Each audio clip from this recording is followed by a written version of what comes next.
Welcome to macroeconomy. That's an N. Economy, not economy. Microeconomy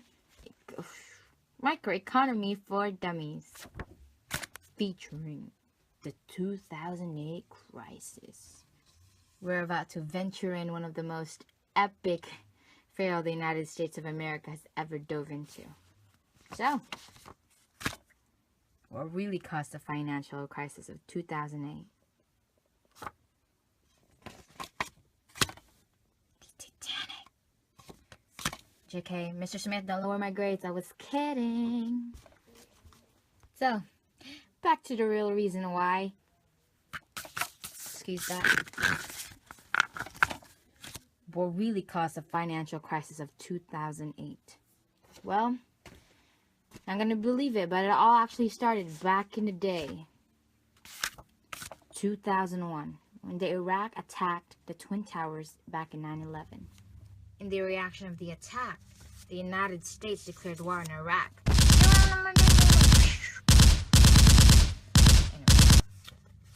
Well, in order to finance this war, the Federal Reserve Bank had to print money, which introduced inflation into the economy.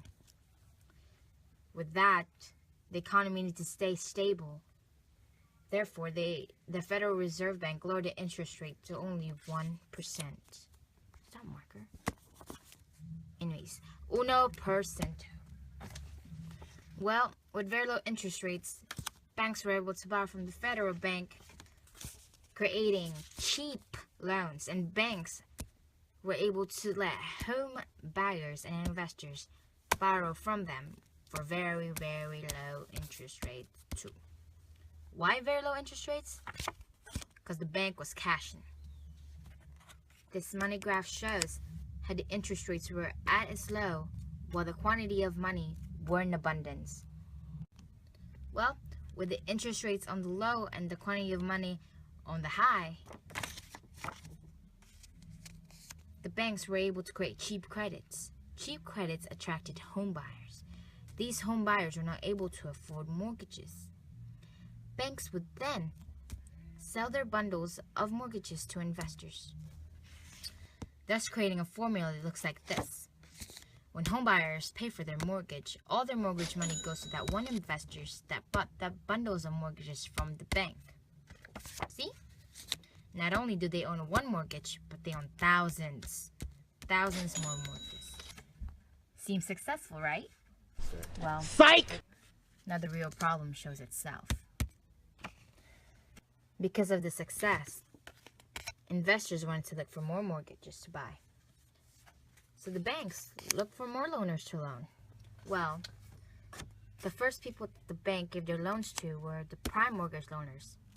Basically, the bomb diggity of the society with a credit score or probably lower than LeBron James' hairline. But they already had houses. So, they want to take risk. They gave out loans to prime, subprime mortgage loaners.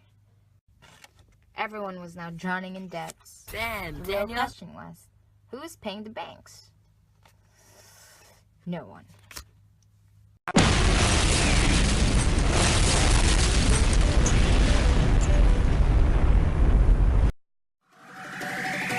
Fuck 'em. I didn't want to go to heaven anyway.